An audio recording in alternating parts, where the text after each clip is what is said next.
Chapter 17.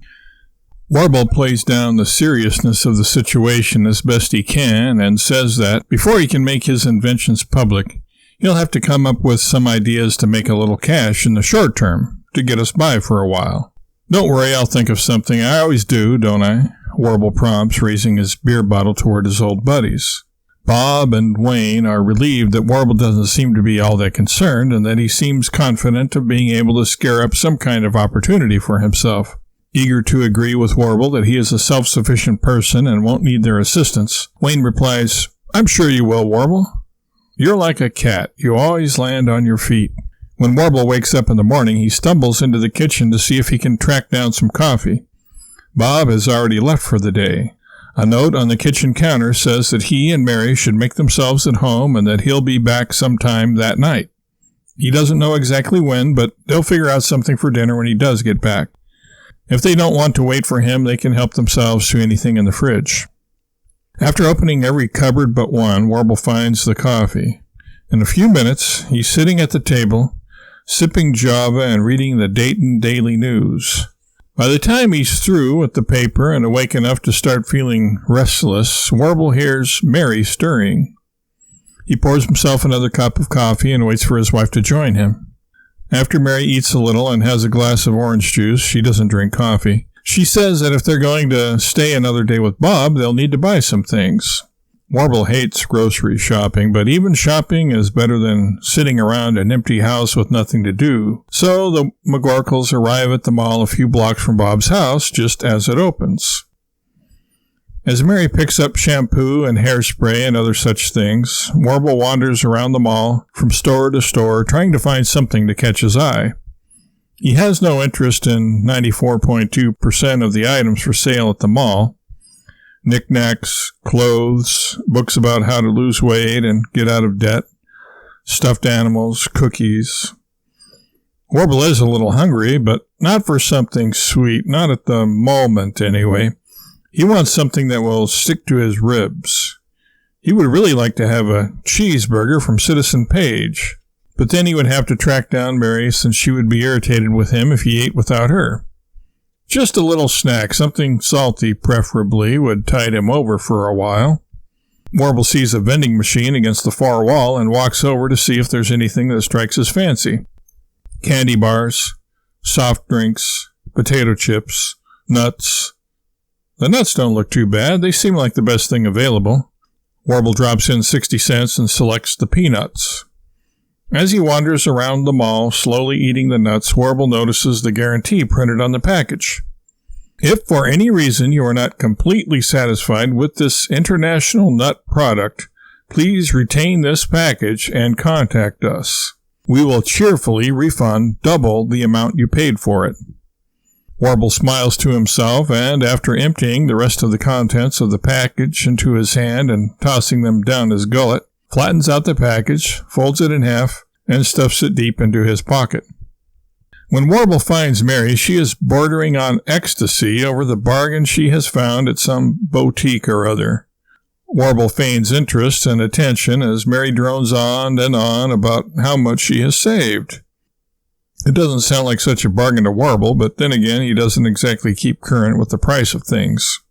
"Mary, I've got to make some money quick to satisfy that makeup mania, that accessory addiction of yours."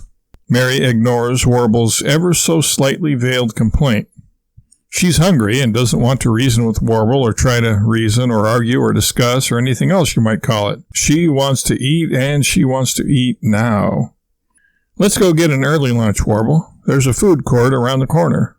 Mary gets tacos, and Warble procures for himself a couple of cheeseburgers from Citizen Page. After she has eaten enough for her mind to switch from her stomach to what Warble had said, Mary asks her husband, not a little warily, "What do you mean by making money quick, Warble? What do you have up your sleeve?" "It's not up my sleeve, Sugar Pie. It's in my pocket." "What is in your pocket?" Mary asks. "This," Warble says, reaching deep into his pocket and proudly presenting his prize, the peanut package. "What's this?" Mary asks, understandably confused about the significance of an empty nut wrapper. "Read it." Mary exhales in a mixture of exasperation and slight trepidation. Just what I always wanted to do, read the prose on a package of peanuts, Mary says sarcastically. Nevertheless, she shakes her head, rolls her eyes, and reads in a monotone, Peanuts, International Nut Company Peanuts. Mary does not want to read any more. She doesn't have to, as Warble is too excited and impatient to wait for Mary to get around to reading what he considers to be the juicy part. He snatches the package out of her hand and, pointing to the guarantee, reads it aloud, gesturing animatedly all the while. If, for any reason, you are not completely satisfied with this international nut product, please retain this package and contact us. We will cheerfully refund double the amount you paid for it. Double, Mary, double! This insanely rich company will pay me double the amount if I am not completely satisfied. You didn't like the peanuts, Warble? I didn't say that. They were fine. But that's not what the guarantee says. It says if you are not completely satisfied, they will refund double the amount you paid for them. How much did you pay for the peanuts, Warble?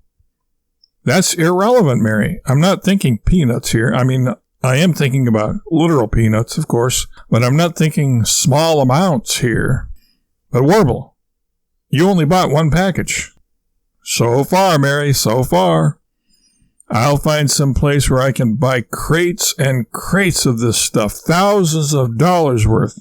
Open one package, eat a few, decide I'm not completely satisfied, and believe me, I won't be completely satisfied until I get the double or nothing payoff. Oh, Warble, you want to bilk a poor, old, unsuspecting nut company? What's that you say there, Mary? Poor, old, unsuspecting nut company? Have you gone nuts? They probably pay the peanut pickers a pittance. Imagine those poor, pitiful palookas out there in the blazing sun, toting that heavy burden all day, with nary a break and barely a pretty penny to show for it. I'll be a hero to those people. I'll be the Robin Hood of the goober gatherers. So you're going to divide the money with the workers? Mary asks, although she knows better. One thing at a time, Mary, one thing at a time. I've got to rob the rich first. Then we'll go from there. I see. Good. Then you'll help me? I didn't say that, Warble. Then you're going to leave me in the lurch, Mary?